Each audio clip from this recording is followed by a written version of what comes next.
Madame, Monsieur, bonjour, bienvenue à Débat de presse. C'est toujours avec un réel plaisir que nous vous retrouvons chaque dimanche à partir de 11 heures pour analyser, décrypter et commenter les grands sujets qui ont marqué l'actualité nationale et internationale. Débat de presse, c'est le monde et le Burkina vu à travers les regards de nos chroniqueurs. Alors, pour ce dimanche, 4 sujets sont sur la table des débats. Nous parlerons de la visite du chef de l'État à Kaya et de l'acquisition d'armes et de matériel de combat par le Burkina Faso.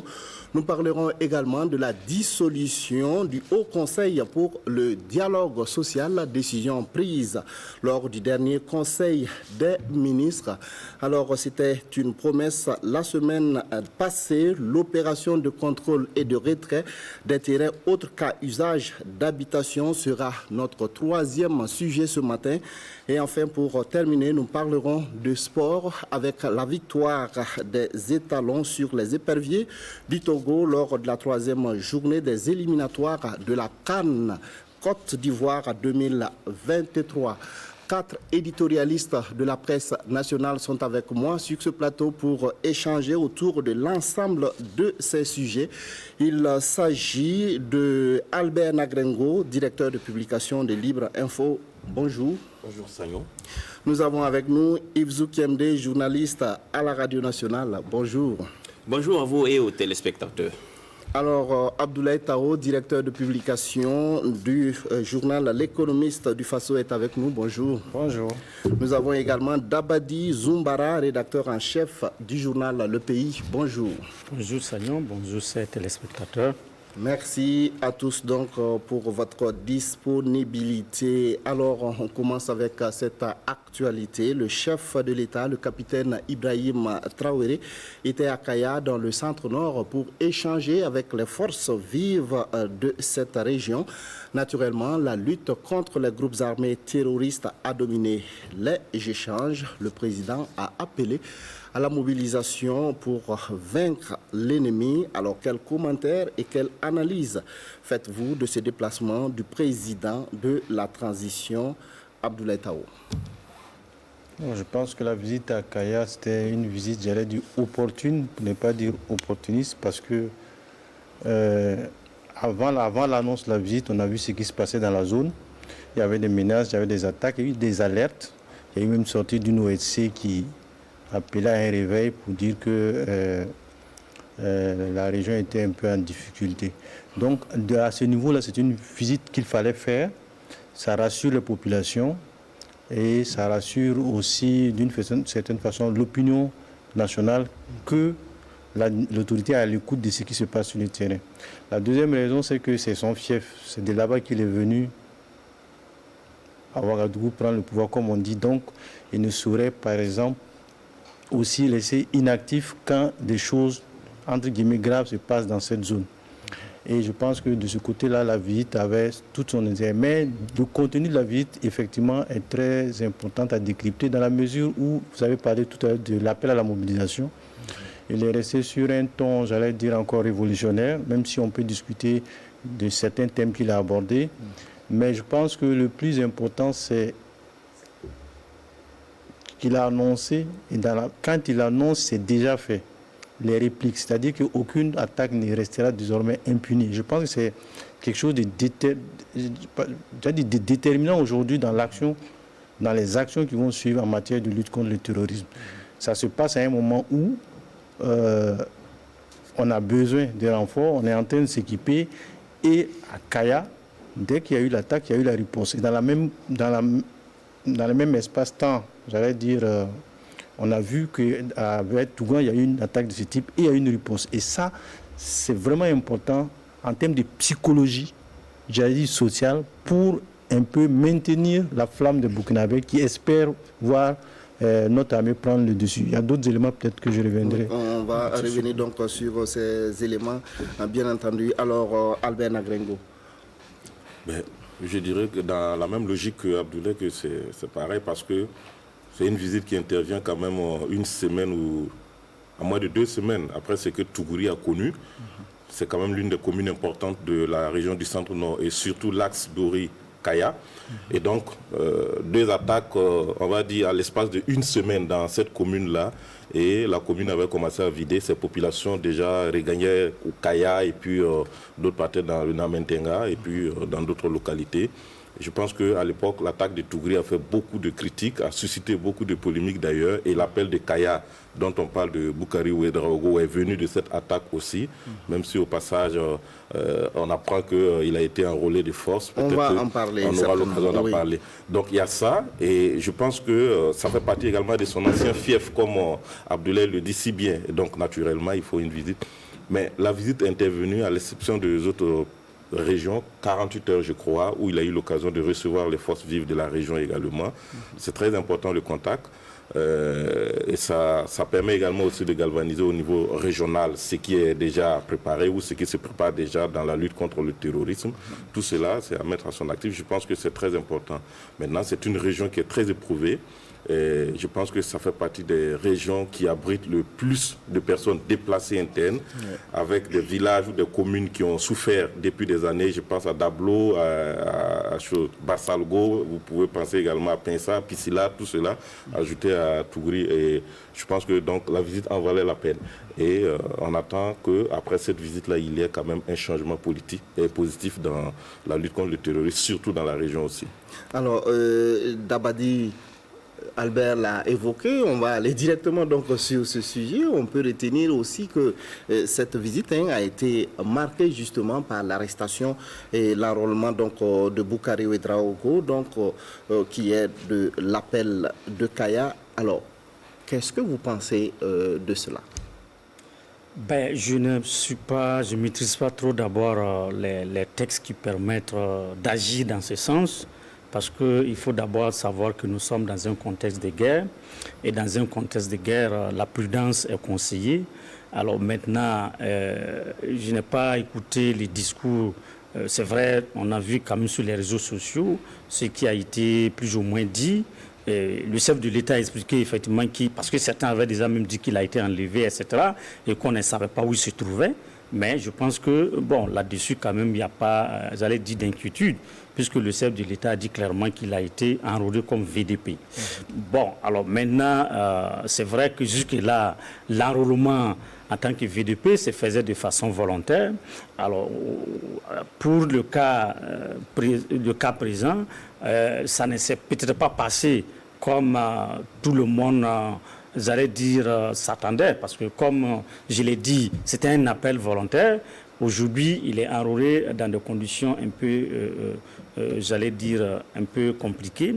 Alors, il est ressorti aussi quand même qu'il a tenu des propos malheureusement, je dis bien malheureusement, parce que, comme je l'ai dit, je n'étais pas sur les lieux, qui ont occasionné l'attaque sanglante. Alors, de l'Agdem. Oui. Alors, si cela est avéré, c'est que c'est quand même grave. Ça veut dire une fois de plus qu'il faut travailler effectivement à sensibiliser davantage les citoyens pour faire attention aux propos que nous tenons. Parce que, effectivement, vous pouvez croire que vous êtes en train de vouloir critiquer quelque chose pour qu'on puisse améliorer, mais en même temps, vous pouvez donner l'information à l'ennemi. Et je pense que malheureusement, dans le cas précis, c'est malheureusement ce qui s'est passé.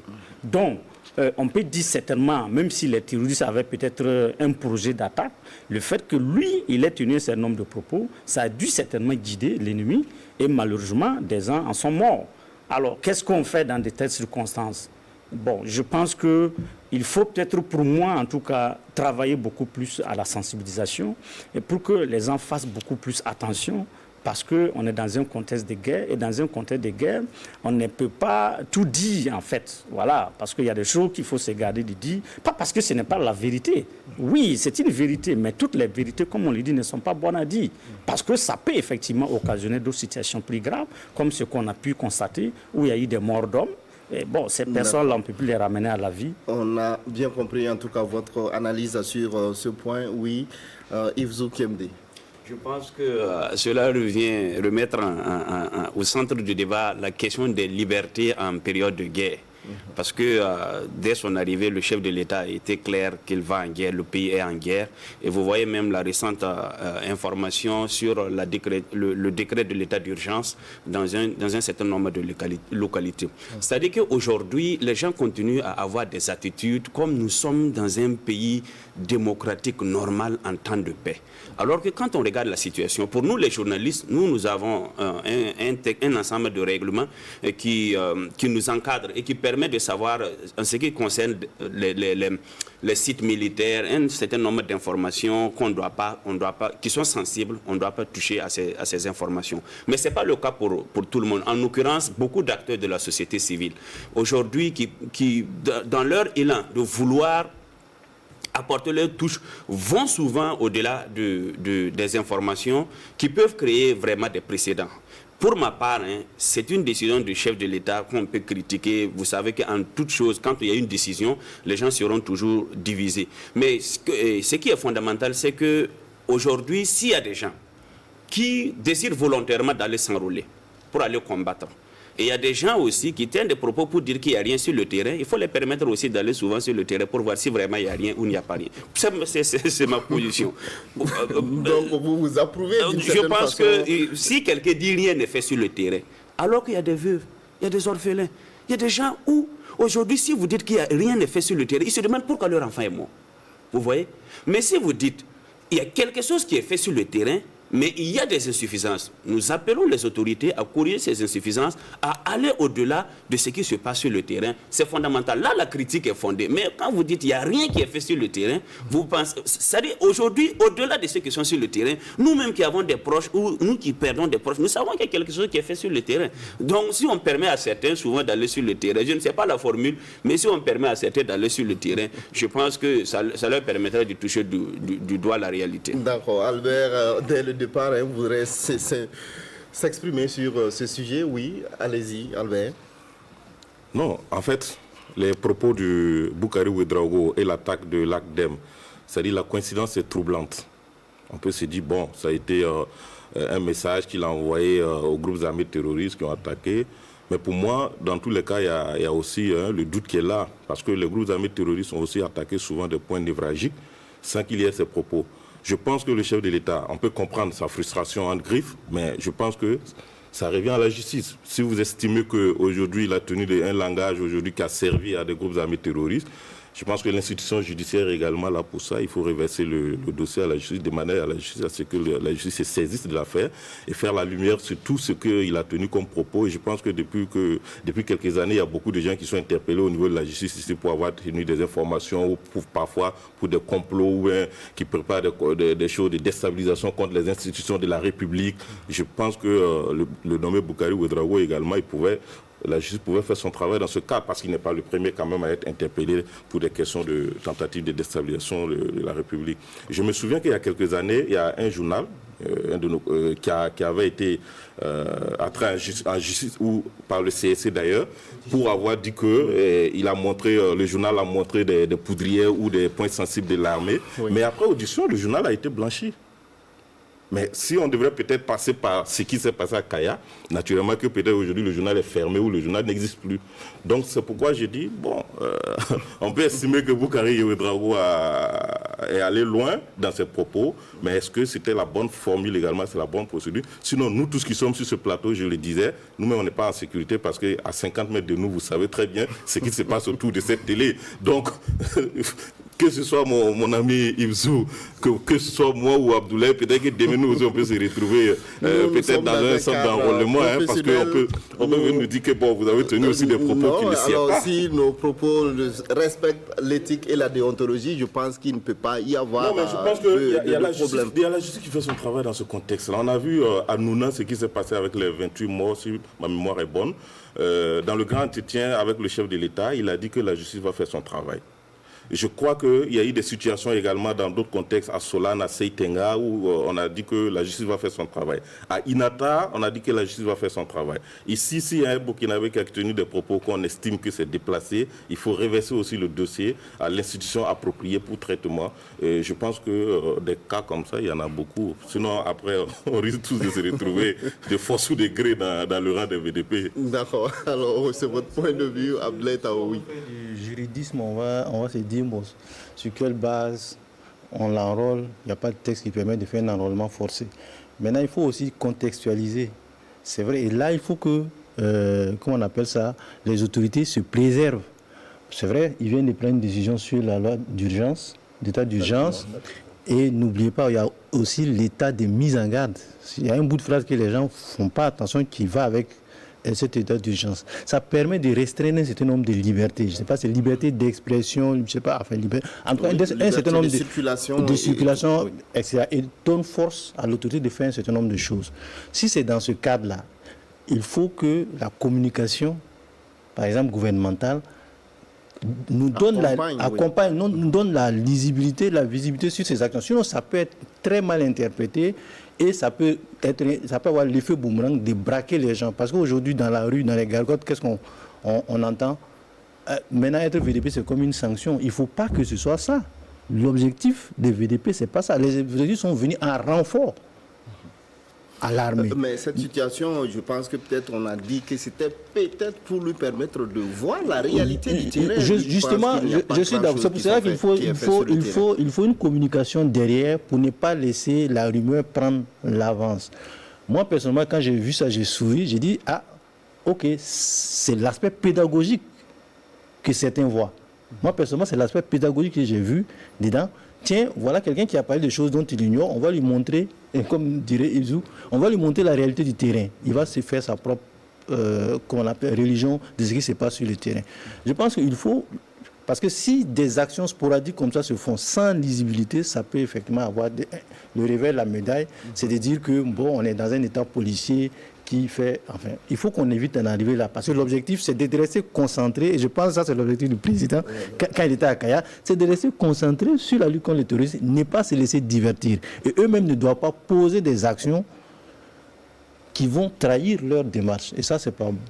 D'accord, oui, réaction? Oui, en fait, moi je voulais dire, même si c'est pédagogique, si on suppose que sa déclaration est suffisamment grave, au-delà de la question pédagogique, il faut ajouter la question judiciaire également pour qu'il puisse dire pourquoi il est arrivé à ça, qu'est-ce qu'il sait de ce qu'il dit, parce qu'il y a eu quand même, je prends une dizaine de morts, hein, peut-être plus même, on parle d'une vingtaine de morts. Donc, si après une audition ou un procès, il est vraiment ce qu'il a joué comme action dans ce qu'il a dit, c'est grave, donc il doit aussi répondre de ce qu'il a dit comme déclaration. Devant les juridictions. Parce que c'est trop facile de dire aujourd'hui, voilà, de dire aujourd'hui il a été, ses propos ont eu, comment dirais-je, des conséquences. Oui. Jusqu'à, il y a eu des VDP qui sont morts, il y a eu des soldats également qui sont morts. Donc, ça veut dire que tout de suite, c'est comme si Anne Griffe, on a fait son procès et qu'il est coupable de ce qui est arrivé. Mais si c'est le cas, ça ne devrait pas se limiter à un simple enrôlement qui, d'ailleurs, comme il le dit, s'apparente à une sanction. Être VDP aujourd'hui devient comme une sanction. Ça, c'est l'interprétation qu'on fait.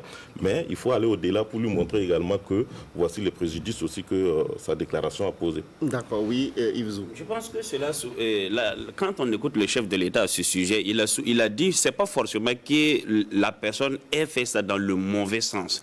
L'esprit, c'est de dénoncer. Mais en dénonçant, il a donné des informations à l'ennemi. Et au-delà de cet aspect, moi je dis, il y a quelque chose de fondamental que nous devons relever dans ce qui est reproché à Boubacar Ouédraogo. C'est l'esprit de rien ne fait sur le terrain, il y a un abandon. Vous voyez, quand on dit un abandon, ok, ça dit l'esprit ici, c'est là je suis d'accord avec Tao, le chef de l'État dit, l'esprit c'est pédagogique. C'est pour que l'intéressé puisse aller sur le terrain. Et aujourd'hui même, vous avez déjà des vidéos qui circulent déjà sur sur les réseaux sociaux où l'intéressé est entraîné à s'appliquer sur les positions de tir, ainsi de suite, avec des photos qui circulent déjà sur les réseaux sociaux. J'ajoute aussi, il y a un aspect que le chef de l'État aussi a fait sortir lors de son déplacement, que moi je trouve qu'il faut travailler là-dessus, c'est-à-dire les interventions sur les réseaux sociaux. Il a dit, même il y a des gens qui ne sont pas au pays et qui tiennent des propos sur les réseaux sociaux qui démobilisent et qui découragent les forces de défense et de sécurité. Ces derniers n'ont qu'à comprendre qu'entre les États, il y a des compromis et que les relations entre États sont plus vivantes que les relations entre individus et États. Mais moi, au-delà de ça, il y a l'aspect aussi juridique que je voulais soulever ici, en disant qu'au niveau des réseaux sociaux au Burkina Faso, nous sommes très en retard par rapport à la législation en cours. Vous prenez un pays comme la Côte d'Ivoire, si vous avez une page Facebook, vous avez plus de 10 000 followers, si je ne m'abuse, vous êtes considéré comme un média et on vous régule en tant que tel. Je pense qu'il faut aller dans ce sens aussi. En fait, je voulais ajouter quelque chose.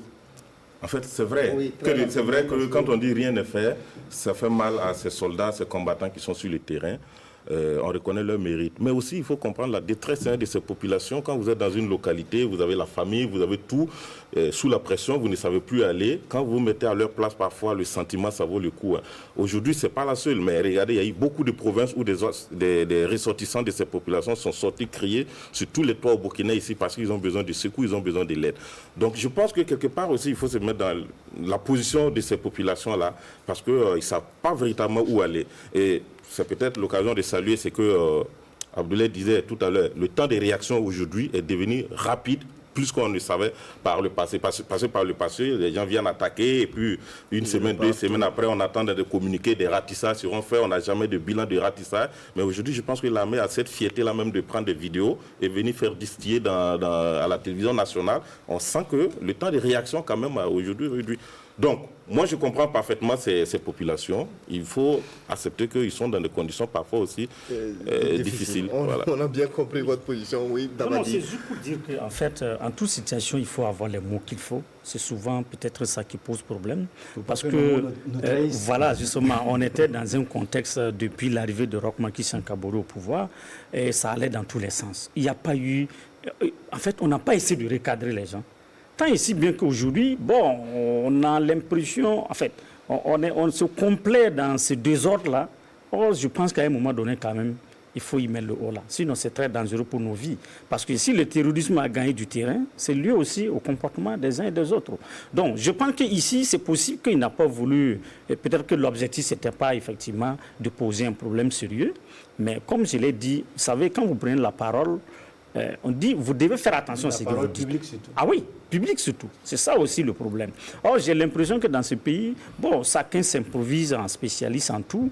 Et donc, ça fait que souvent, on a même peut-être un sujet à défendre qui est noble, mais malheureusement, la manière de le faire peut poser problème. Parce qu'avant quand même la visite du chef de l'État, il faut dire qu'il y a eu des actions dans cette localité.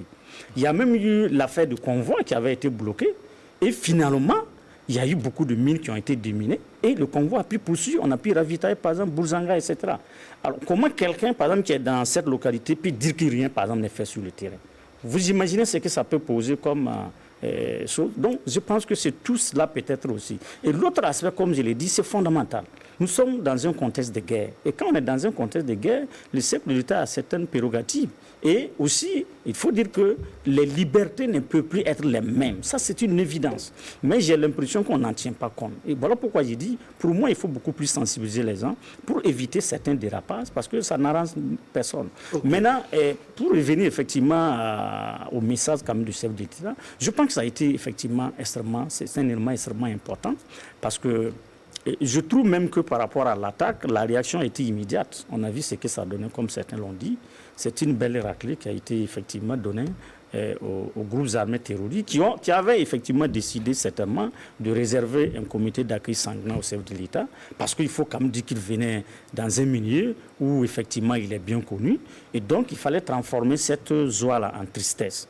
Bon, on peut dire qu'effectivement ils ont réussi à poser un acte, vous allez dire assez malheureux, mais en même temps, la réponse a été immédiate. Et surtout, c'est ça qui est aujourd'hui important.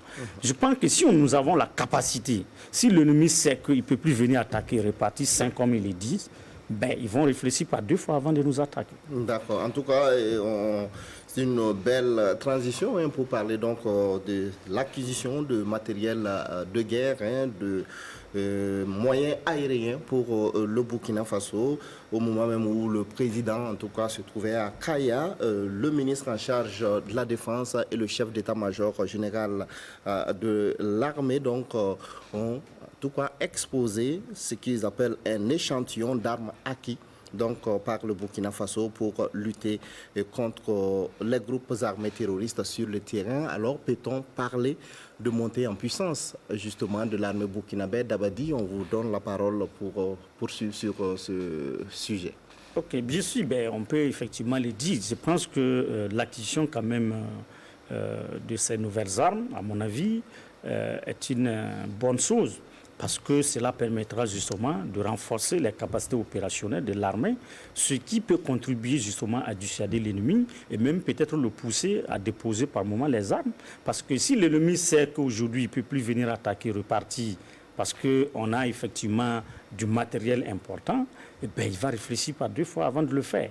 Je pense aussi que c'est bon pour le moral des troupes, parce que si le soldat qui combat sur le terrain sait qu'il y a du matériel et qu'en cas de difficulté, il peut bénéficier d'un appui conséquent et important, tout de suite, et je pense que ça peut effectivement le pousser à se donner davantage. Il en est de même pour les populations que nous sommes. Désormais, nous savons que nos soldats ne vont plus aller au front avec du matériel dérisoire. Et ça, c'est extrêmement important. Je pense que ce qu'il faut créer en matière de guerre, ce n'est pas peut-être le nombre de morts qu'on enregistre ou qu'on fait, mais c'est surtout l'aspect psychologique. Plus l'armée va monter en puissance, plus l'ennemi va se rendre compte qu'il lui sera difficile de réaliser certaines actions. Et c'est ça qui va le pousser à déposer les armes. Donc il faut souhaiter que ces armes-là permettent justement à l'armée d'engranger plus de résultats face à l'ennemi, pour que finalement la paix revienne le plus rapidement possible, parce que nous sommes dans un contexte assez difficile. Le peuple quand même, il faut le dire, ça fait pratiquement 8 ans que le peuple souffre de martyrs. Et je pense que cette guerre qui a démarré peut-être certainement, ou en tout cas, selon les spécialistes, qui va bientôt démarrer, doit nous permettre en tout cas d'engranger plus de résultats, doit nous permettre de sortir de la situation que nous vivons pour retrouver la paix. On a bien compris votre analyse sur ce point. Abdoulaye Taou. Bon, moi, je pense que ça, on applaudit des 2 mains, parce que c'est tout ce qui nous manquait qui est en train d'arriver, et on espère que ça va encore arriver. C'est l'effort de guerre d'une certaine façon qui est en train de se matérialiser de cette façon. Et je pense que souvent, des fois, je me pose la question, mais ça dit que s'il n'y avait pas eu de coup d'État, s'il n'y avait pas eu 2 coups d'État, peut-être qu'on n'aurait jamais eu tout ça. Et ça fait un peu réfléchir. Ça veut dire que ceux qui sont là sont arrivés à se libérer d'un certain nombre de carcans. Ils en payent le plus cher, effectivement, en termes de popularité, en termes de bravade, aussi en termes d'isolation. Mais au moins, ils se battent pour leur pays avec les moyens du bord. Et je pense que dans ce combat-là, effectivement, il y a certains partenaires qui sont prêts à nous accompagner. Il faut renforcer nos relations avec ces partenaires-là. Parce que vous savez, une guerre, on la commence, mais on ne sait pas quand est-ce qu'on la finit. Et nous, on est en train de la commencer. Nous, on est en train de la commencer parce que les armes, il faut les utiliser, il faut des munitions, il faut les entretenir. Donc, on rentre dans un cercle que nous devons transformer en cercle, j'allais dire, vertueux. Et ça veut dire qu'on doit tous rester mobilisés, continuer à soutenir cette acquisition des armes pour pouvoir effectivement libérer le territoire le plus rapidement possible. D'accord, alors c'est une acquisition, en tout cas qui arrive à un moment aussi où on nous dit que la Côte d'Ivoire aussi a fait don de matériel militaire au Burkina Faso. Qu'est-ce que vous en pensez? Moi, sincèrement, ça fait beaucoup de débats sur les réseaux sociaux. C'est bon. Il y a des diplomates, entre guillemets, qui ont dit non, vous savez, ce genre de choses-là, aucun pays ne va sortir dire que j'ai reçu. Mais avec les dégâts que ça crée au sein de l'opinion, moi, sincèrement, je ne vois pas l'inutilité d'un communiqué officiel pour dire dans tel cadre, nous avons reçu tel type d'équipement pour faire tel type d'activité. Je pense que sur ce plateau, on a appelé à la coopération transfrontalière. On a appelé nos voisins, ce qui nous manque, s'ils pouvaient nous accompagner. Ici, c'est un appui pour sécuriser une zone commune. Moi, je ne pense pas qu'il y ait de honte à accepter cet appui-là et à travailler ensemble. La polémique, moi, je la trouve parfaitement inutile parce que le fond, c'est quoi? Le fond, c'est pour sécuriser une zone, c'est pour faire la guerre aux terroristes. Est-ce qu'on a tergiversé? Même si c'était, j'allais dire, le diable qui était venu nous donner ses armes, si on en avait besoin, on allait prendre. Non, je ne vois pas pourquoi on polémique beaucoup sur cet appui. D'accord, on va voir. Alors, Albert, est-ce que vous partagez l'avis de Tao sur ce point? En fait, après le passage du président à Kaya, je pense que c'est Radio Omega qui a dû expliquer que le président a reconnu qu'ils ont reçu de l'armement de la Côte d'Ivoire et que c'est la Côte d'Ivoire qui avait demandé de ne pas communiquer sur la réception du matériel, si on s'en tient aux informations que la radio a données. Bon, généralement, ça arrive parce qu'il y a des pays donateurs, des Occidentaux, d'ailleurs, ils peuvent vous donner puis demander de ne pas communiquer. Bon, souvent, ils ont peur des représailles en griffe des groupes armés terroristes ou ils ont peur également de certains partenaires également qui vont vouloir s'ingérer pour comprendre davantage dans quel cadre ça a été fait. Et quand on écoute le porte-parole aussi du gouvernement ivoirien, je pense qu'il n'a pas démenti de façon formelle l'information. Mais je reste, quand on lit entre les lignes, j'ai l'impression que il confirme, surtout que ce n'est pas la première fois que la Côte d'Ivoire... Les autorités burkinabées non plus n'ont pas démenti l'information. Oui, mais ce n'est pas la première fois que la Côte d'Ivoire et le Burkina mènent des opérations conjointes. Je me rappelle qu'il y a eu un temps l'opération ce tourbillon, non, au niveau de la région des Cascades, avec depuis le temps de Roch Kaboré. Tout à fait. Après, c'était le Mali, le Burkina et la Côte d'Ivoire ensemble. Et je crois qu'aujourd'hui, ils poursuivent encore des opérations ensemble parce qu'il n'y a pas longtemps, des opérations étaient prévues entre les deux pays d'ailleurs. Donc, c'est de bonnes guerres. Si ça peut aider, tant mieux. Maintenant, pour l'acquisition du matériel militaire burkinabé, je ne peux que répéter ce que les autres ont dit, c'est tant mieux, parce qu'aujourd'hui, avoir déjà ce matériel, cette logistique, ça donne le moral aux soldats. Tous les Burkinabés, de façon générale, ont décrié ici le fait que les soldats n'étaient pas suffisamment équipés, le fait également que dans la stratégie, ça ne marche pas, même dans la tactique également. Mais je pense que ce matériel arrive après un temps de réorganisation de l'armée, parce qu'on a vu aussi l'arrivée d'Ibrahim Traoré. Le nombre des régions militaires a été augmenté, le nombre de bases aériennes également a été augmenté, et puis le recrutement des VDP qui arrive. Donc naturellement, il faut du matériel. Donc aujourd'hui, c'est des moyens qui, quand même, sont très importants, parce que le temps de réaction, comme on le dit, a diminué suffisamment comparativement à ce qu'on voyait par le passé. Et je vois que rarement maintenant, des détachements ou des camps sont attaqués à l'eau comme on avait l'habitude de voir. Donc, c'est de travailler davantage à mobiliser les hommes parce que le matériel seul aussi ne suffit pas.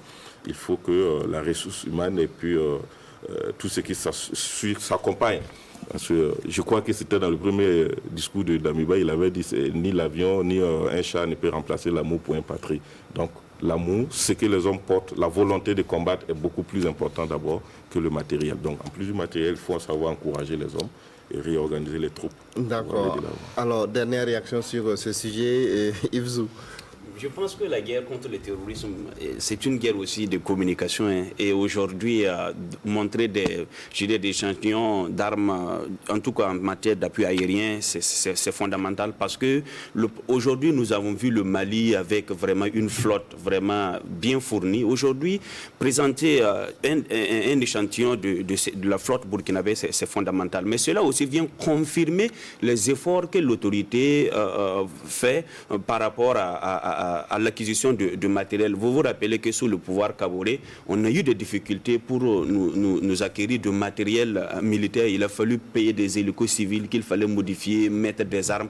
Aujourd'hui, le changement cela vient confirmer aussi l'importance du changement de la diversification des partenaires qui permet au Burkina d'avoir des hélicos de combat, des hélicos de transport de troupes, des hélicos humanitaires et bien sûr des drones.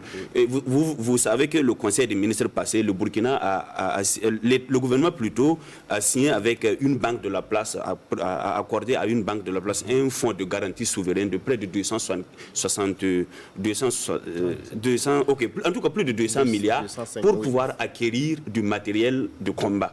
Donc cela aussi vient confirmer que ce qui est fait n'est pas dans le vide. Il y a aussi l'aspect de l'octroi des titres miniers à des groupes pour pouvoir faciliter tout cela. Donc cela vient confirmer permet que certains qui peuvent penser qu'on brade les ressources, ce n'est pas forcément le cas. D'accord. Alors, on va évoluer dans cette émission pour parler d'un tout autre sujet, la dissolution donc du Conseil de dialogue social, la décision prise lors du dernier Conseil des ministres.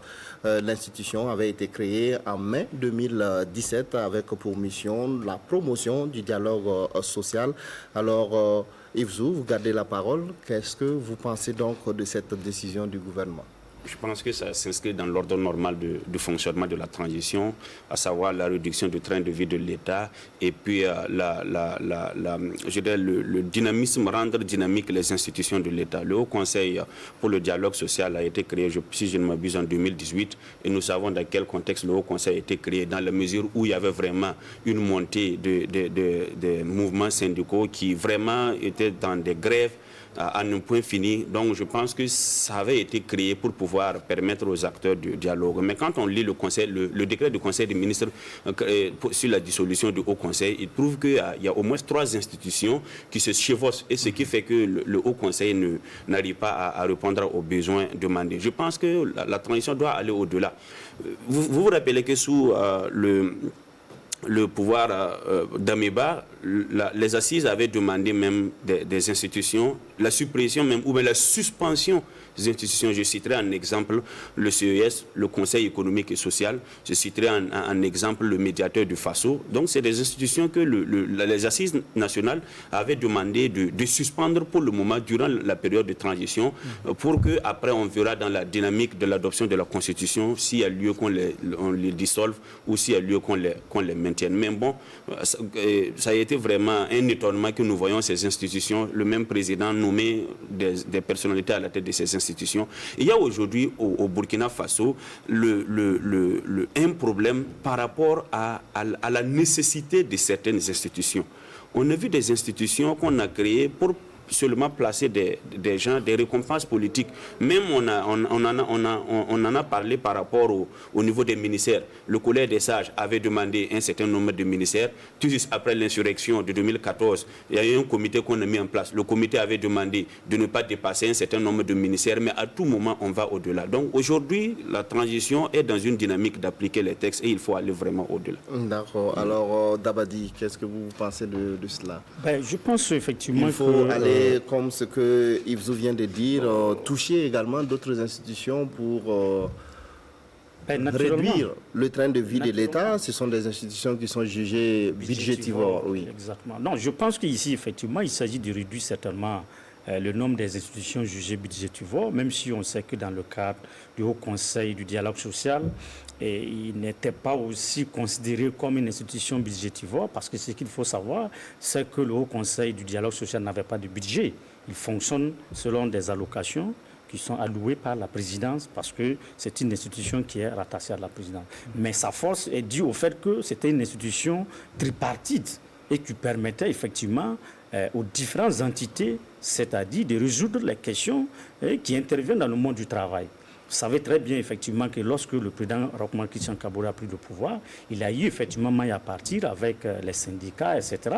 Et en 2015, dans le cahier de doléances, l'UAS avait demandé effectivement à ce qu'on puisse créer une institution qui allait permettre effectivement un cadre décent. Et je pense que c'est dans cet esprit-là qu'en 2017, effectivement, l'institution a été créée et ses membres ont été installés en 2018. Donc, on peut dire que c'est une institution qui a contribué, comme certainement elle pouvait, à résoudre un certain nombre de crises. Il ne faut pas l'oublier, notamment ces grèves perlées des routiers. Vous avez vu qu'ils avaient paralysé pratiquement le fonctionnement. Et l'institution a beaucoup travaillé à ce niveau. Donc, je pense que si aujourd'hui, avec le contexte que nous connaissons, c'est-à-dire nous sommes dans une période de vaste maigre, si on estime que la dissolution permet effectivement de réaliser des économies, de réinjecter cet argent au niveau d'autres secteurs et de permettre un meilleur fonctionnement de ces structures, moi je pense que c'est tant mieux. Mais je pense que ce qu'il ne faut pas peut-être perdre de vue, c'est aussi de travailler à ce que les dossiers importants, par exemple, qui étaient gérés par cette institution-là, soient confiés à d'autres institutions, vous allez dire, indépendante et crédible. Mais justement, le gouvernement dit que les dossiers qui sont là-bas sont en même temps. C'est comme s'il y avait un chevauchement. Ça veut dire que les dossiers, relever également d'autres institutions qui travaillent également sur la résolution des conflits. La particularité du Haut Conseil du dialogue social, c'est quoi? C'est que c'est une structure qui ne résoudrait que des problèmes concernant le monde du travail, c'est-à-dire du dialogue social. Or, quand vous prenez les autres institutions comme le médiateur du FASO ou le Conseil économique et social, c'est beaucoup plus le dialogue politique ou le dialogue civil, c'est-à-dire qui intègre des individus. Or, l'autre côté, ça intègre les institutions. Donc, aujourd'hui, on peut dire effectivement, peut-être qu'on n'a plus tellement besoin de cette institution, comme on l'a dit, et on sent de moins en moins effectivement des crises sociales, et donc on peut dire que d'autres institutions peuvent prendre le relais. Et je pense que ce qu'il faut peut-être travailler surtout à faire, c'est de faire en sorte effectivement à renforcer surtout les acquis. Parce qu'il faut dire que ces structures aussi travaillent à préserver les acquis, notamment les intérêts des travailleurs, l'amélioration de leurs conditions de vie et de travail. Mais comme je l'ai dit, nous sommes en période de transition et pour moi, il faut aller effectivement plus loin. Il faut profiter de cette période-là pour opérer les changements nécessaires parce qu'on sait très bien que lorsque c'est un président élu démocratiquement, il n'est pas évident parce que les soutiens, chacun va réclamer sa part du gâteau. Et donc, on est obligé de garder certaines institutions parce qu'on veut récompenser des gens. D'accord, on a bien compris votre analyse sur ce sujet. Alors, Albert Nagrengo. Si moi, je vais m'en tenir à l'argument comme quoi il y a beaucoup déjà d'institutions qui font le même travail, je dirais qu'il faut aller plus loin. Dans les ministères, aujourd'hui, on a beaucoup de directions générales qui se marchent dessus. Absolument nul. Ça, il faut très rapidement opérer des changements importants à ce niveau. Allez-y dans les ministères. Vous avez des directions générales où le directeur même, il ne sait même pas lui-même son rôle, c'est quoi. Où vous avez des directeurs. Non, attends. Il faut le dire. Il faut le dire. Il y a des chevauchements. Des coquilles vides et puis des budgétivores. Ils sont là, ils tournent les pouces. Parfois, le personnel n'a pas de bureau, on n'a même pas de chaises. Alors, commençons par là, parce que si on prend un seul ministère, peut-être on peut trouver des directions. L'ensemble de ces directions, même leur budget dépasse peut-être le budget annuel même d'une institution comme le Haut Conseil du dialogue social. Maintenant, mon plus grand regret, c'est de savoir que dans un pays comme le Burkina, c'est vrai que le capitaine Ibrahim Traoré refuse, il dit que ce n'est pas un pays pauvre, mais un pays pauvre comme le Burkina, on crée des institutions dont leur durée de vie ne dépasse même pas 5 ans. C'est absolument incompréhensible. Quand vous prenez la caisse de dépôt et de consignation, tout le bruit qu'on a fait autour de ça, tous les textes qui ont été adoptés, l'argent qui a été mis pour réhabiliter cette institution à Koulouba, et on vient finir un matin en Conseil des ministres la dissolution. Le Haut Conseil du dialogue social, également tout ce qu'on a mis pour le faire, on vient un matin dissolution. Avant ça, on a eu des institutions comme le haut représentant du chef de l'État. On a eu également le Yachkouroun, c'est vrai que lui, il avait un mandat. Après, au terme de son mandat, il fallait juger si on continue ou on le supprime également. Mais il y en a beaucoup. Et chaque fois, c'est des dépenses inutiles. Soit c'est à la base, en amont, on ne réfléchit pas suffisamment avant de mettre en place les institutions, ce qui est problème. Donc, il faut travailler désormais à ce que la réflexion soit bien mûrie à la base. Est-ce que c'est pas ce que... Voilà, oui, allez continuer. Soit c'est après, on vient en fonction de l'effort du moment, on regarde et puis on dit non, on ne veut pas et puis on dissout. Mais après, on rend service à qui? Est-ce que c'est l'État burkinabé? Ce que Dabadi et Yvzou viennent de dire, ce ne sont pas des institutions qui sont créées juste pour placer des amis politiques pour leur donner donc des postes jutés, comme on dit entre griffes. Mais est-ce que quand on crée, même si c'est pour donner à des amis politiques, est-ce qu'on a regardé à l'intérieur? Est-ce qu'il y a des choses qui sont bien? S'il y a des choses qui sont bien, on peut procéder à des réformes tout simplement, sans supprimer. Mais si on supprime également, il ne faut pas aussi dire que non, c'est parce qu'il y a des accointances ou parfois les missions sont trucs. À ce moment, l'argument ne tient pas. Si c'est le cas, je pense qu'on pourrait aussi décider de supprimer une autre institution que le Haut Conseil du dialogue social. Moi, je ne défends pas le Haut Conseil du dialogue social, mais je dis seulement qu'il faut qu'on réfléchisse davantage aux projets que nous mettons en place ou aux institutions que nous créons. Sinon, à un moment donné, on est dans un ping-pong. Les ministères, ce n'est plus un secret. Parfois, vous avez 30 ministères. Parfois, vous revenez à 25. Parfois, vous revenez à 27. Mais un ministère, c'est des organismes qu'on adopte. C'est le matériel roulant, c'est les immobiliers, c'est les ressources humaines qu'on recrute. C'est-à-dire qu'il faut construire. Et au bout de 1 an ou 2 ans, on vient, on dissout le ministère et on reverse le personnel encore à d'autres choses. Et je suis de ceux qui pensent que désormais, il faut constitutionnaliser même le nombre de ministères. Là. Même aux États-Unis, ils sont grands, mais on n'a pas ce genre de militaires qui floppent aux fonctions. Parce que ici, le problème, c'est quoi? C'est au gré des partenaires. Un partenaire vient, il dit que moi je suis dans le domaine de temps, il fait ses plaidoyers, il organise ses ateliers et après il convainc le président et le président il crée un ministère pour contenter le partenaire parce qu'on veut aller faire des captations ou aller chercher des ressources à l'international. Donc le seul moyen c'est de trouver le terme temps pour mettre dans un terme ministère et puis nommer quelqu'un. Après on va aller chercher des ressources. Mais après, on se rend compte qu'on paie plus qu'on ne gagne. Compris votre analyse. Il faut aller rapidement, que ce soit le Conseil économique et social, que ce soit le médiateur du FASO. Il y a eu beaucoup de rapports qui ont déjà cité ces institutions-là sur leur importance ou leur non-importance. Je pense que la transition gagnerait également rapidement à donner sa position claire sur ces institutions. Au lieu qu'on passe le temps à revenir, il faut suspendre, il faut supprimer ces budgets, tu vois. Abdoulaye Tao. Moi, je pense qu'on a une belle occasion de faire ce qu'on appelle une mise à plat de toutes nos institutions.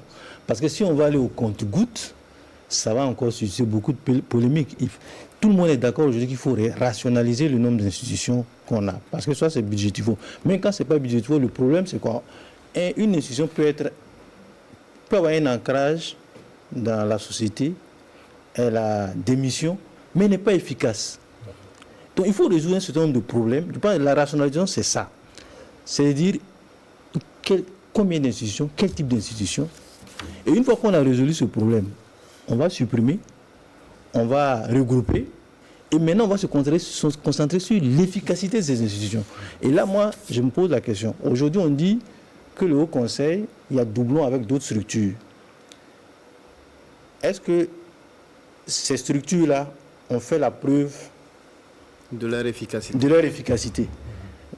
Ce qui va se passer, c'est que les dossiers du HCROUN et du Haut Conseil vont être transposés. Je crois que c'est une structure du ministère qui est logée au ministère de la fonction publique, oui, et qui fait à peu près le même travail, qui regroupe tripartite. Donc, est-ce que cette institution est déjà outillée pour récupérer tous les dossiers? Est-ce qu'elle a déjà fait ses preuves? Donc, la rationalisation aussi, c'est ça. Je pense que si on est dans cette dynamique, il n'y a pas de problème. On va économiser de l'argent, on va économiser en temps et on va être efficace en termes de résultats. D'accord. Oui, on n'a plus pas le temps. Ce qui m'intéresse bien, c'est quand on pose la question, est-ce que ce n'est pas des institutions créées pour mettre des amis politiques? Parce que c'est très important, parce que le Haut Conseil du dialogue aujourd'hui était dirigé par un cadre du MPP à l'époque. Qui aujourd'hui, dans un gouvernement, retrouve un syndicaliste ou un ancien syndicaliste aussi qui est pas seulement basé. On va nommer les choses. La caisse de dépôt de consignation également, c'est vrai qu'on dirait que l'étude a commencé sous Blaise Compaoré. Mais la mise en œuvre, c'était sous le MPP. Et le premier responsable, c'est un ancien premier ministre également du gouvernement, de Roch Kaboré. Bon, est-ce qu'aujourd'hui, on va en griffe à la guerre contre des institutions politisées? Il n'y a pas longtemps, on vient également d'adopter aussi ce que vous savez, la loi sur la dépolitisation, ou bien on va véritablement vers la rationalisation dont parle Abdoulaye Traoré. C'est une question dont on va débattre plus tard, parce que je pense que moi je suis d'accord pour la rationalisation, et comme il a dit, on met tout à plat et on réfléchit véritablement quelles sont les institutions qui sont utiles aujourd'hui pour le Burkina et en fonction de son budget. Et on va finalement adopter sous cette transition-là quelque chose de potable pour l'avenir de ce pays que de passer le temps à créer les choses au gré des saisons politiques. Alors, c'est bien compris votre analyse. Alors, on va très rapidement parler donc de ce communiqué du ministère en charge de l'économie et des finances. Donc, un communiqué est publié le 15 mars 2023 et qui informe donc que les attributaires, que les terrains à usage autre que d'habitation, donc les services techniques donc, du ministère procéderont donc à des contrôles et si besoin en est au retrait donc de ces terrains. Alors c'est une décision, un communiqué en tout cas qui a été publié, comme je le disais, le 15 mars 2023. Alors, qu'est-ce que vous pensez de cette initiative du ministère? Est-ce que vous pensez que ça va permettre justement de résoudre cette question foncière qui est donc, j'allais dire, un problème pour tous les Burkinabés?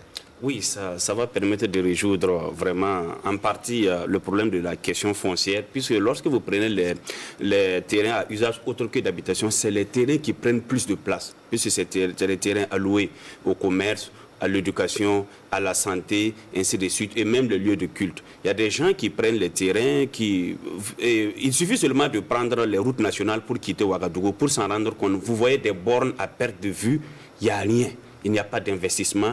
C'est des gens qui font de la spéculation foncière. Ils s'approprient des pans du terrain et ils n'investissent pas. Conséquence, lorsque d'autres veulent investir, ils ne peuvent pas. Et ils font de la spéculation. Je vais vous donner quelques exemples que j'ai faits. Quand vous prenez la superficie de Ouagadougou, on estime la superficie de Ouagadougou à 520 km². Vous prenez Paris, vous avez 105. Vous prenez Bamako, vous avez 240. Vous prenez Abidjan, approximativement la même chose. Et vous avez presque plus du double à Ouagadougou. Et il n'y a rien. Donc aujourd'hui, c'est une bonne décision parce qu'il y a déjà l'expérience. Vous savez que quand on a lancé une décision pareille au niveau du projet Zaka plutôt, vous avez vu les immeubles ont commencé à pousser en un rien de temps. Aussi, il y a aussi la ZAD, la zone d'activité diverses. Aussi, vous avez vu rapidement, on voit des immeubles pousser ainsi de suite. On dirait qu'au Burkina Faso, que les gens aiment, les Burkinabés aiment la violence. Lorsqu'on a un fouet pour les dire faites ci, faites ça, c'est là ils viennent pour parler. C'est ça aussi le problème. Et ce qui est quand même, ce qu'il faut prendre en compte, c'est que lorsque vous prenez les commerçants n'aiment pas immobiliser l'argent. Parce que payer les terrains sans investir, c'est immobiliser l'argent.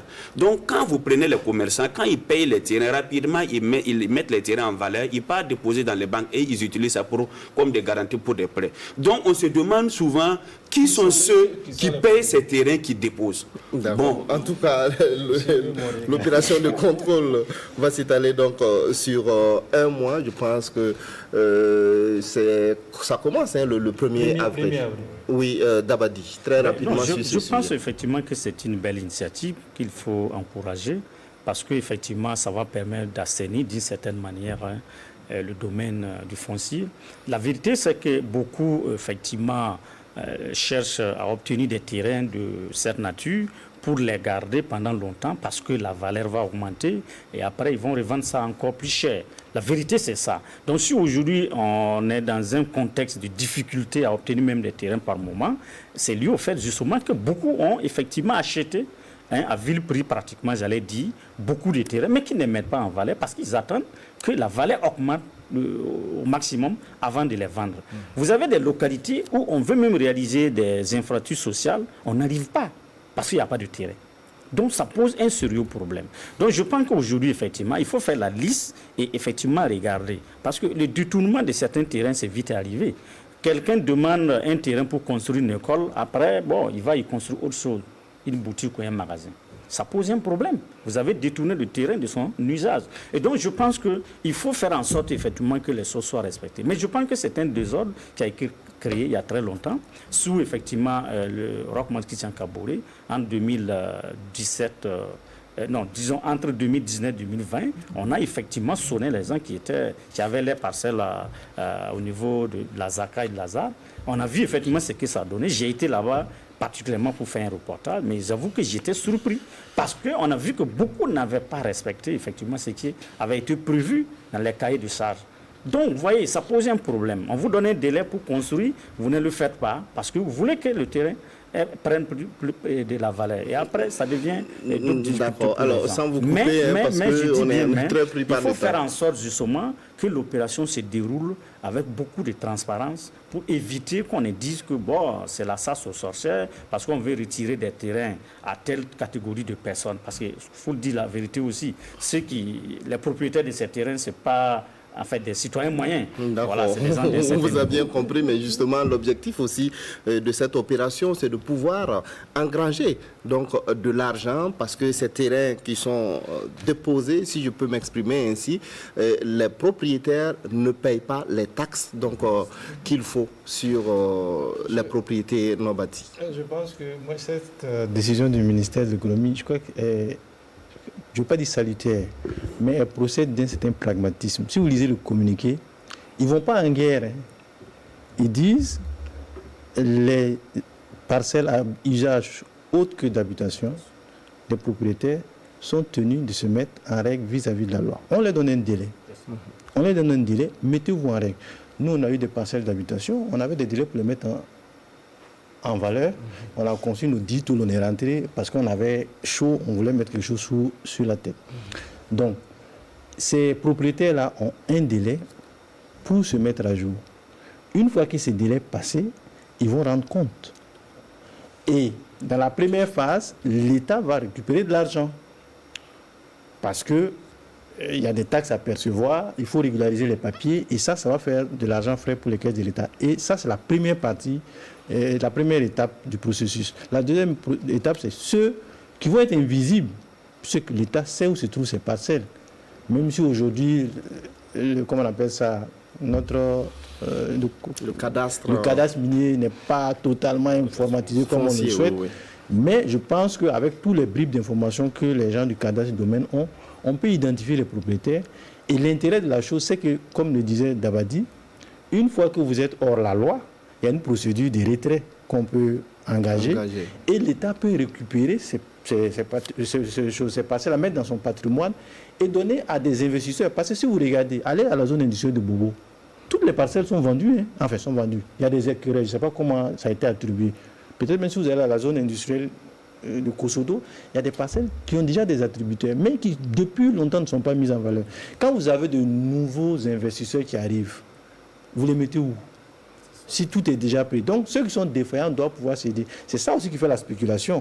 Parce qu'il y en a qui posent et puis ils attendent. Ah, moi j'ai une parcelle, si tu veux, on veut.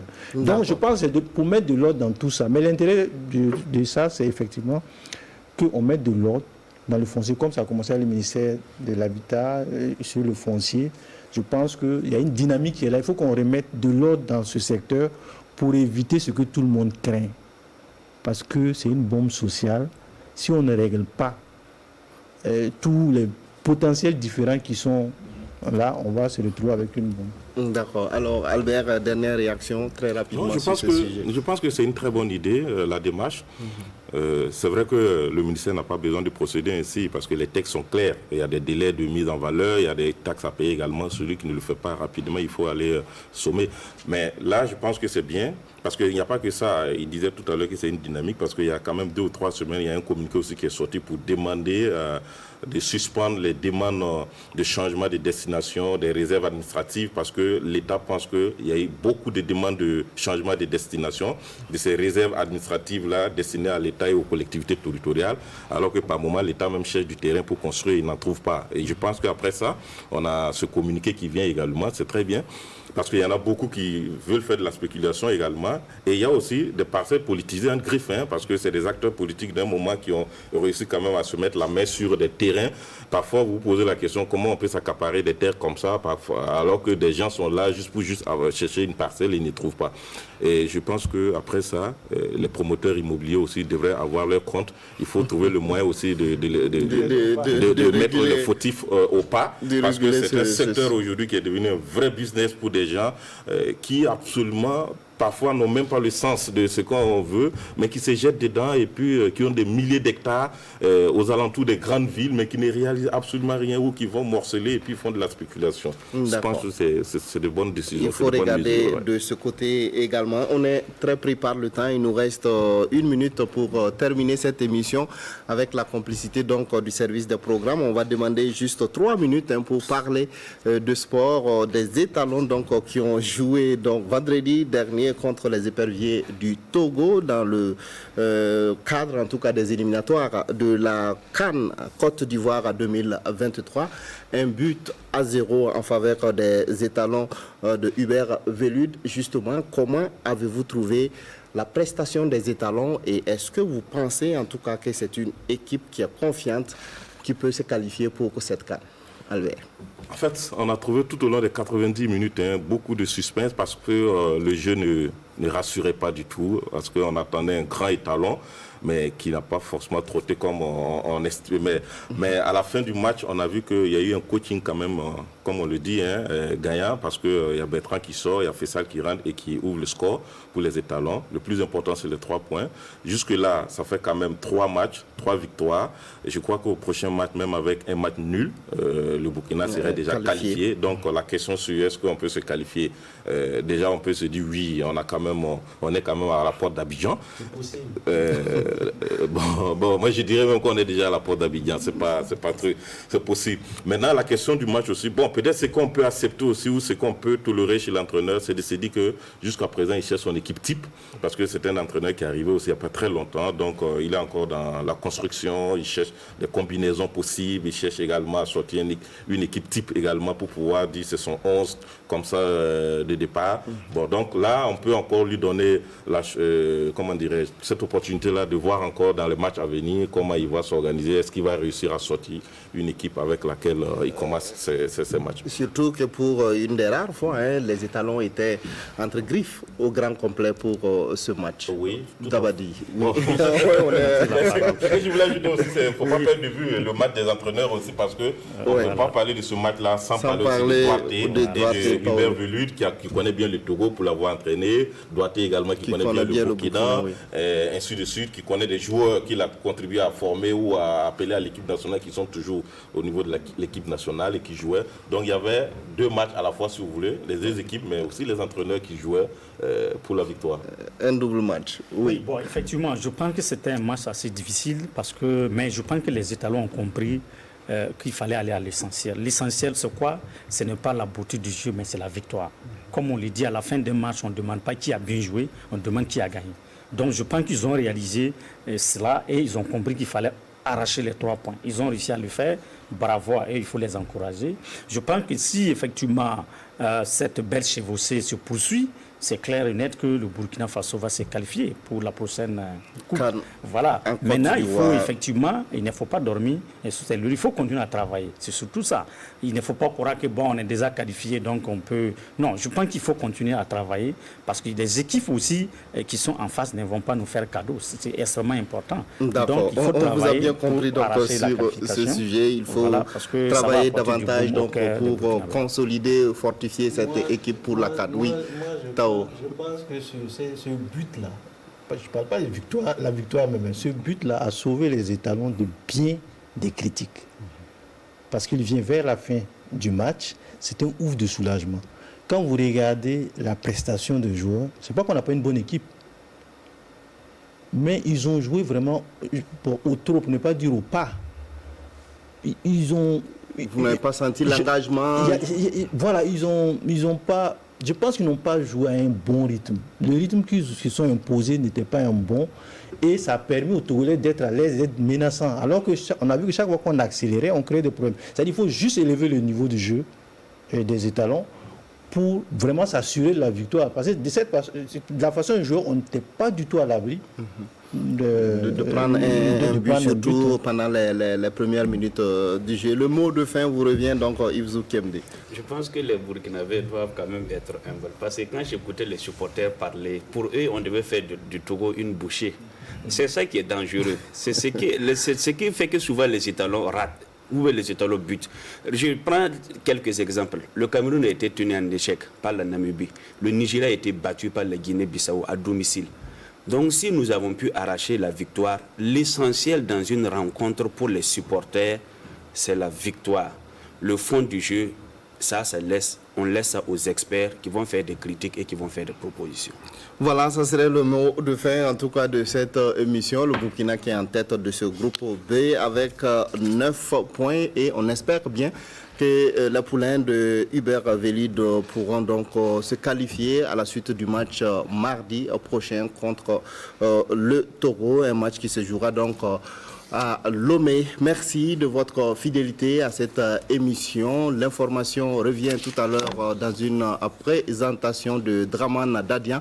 Nous vous donnons rendez-vous dimanche prochain pour un autre numéro de votre émission Débat de presse. Bonne suite des programmes.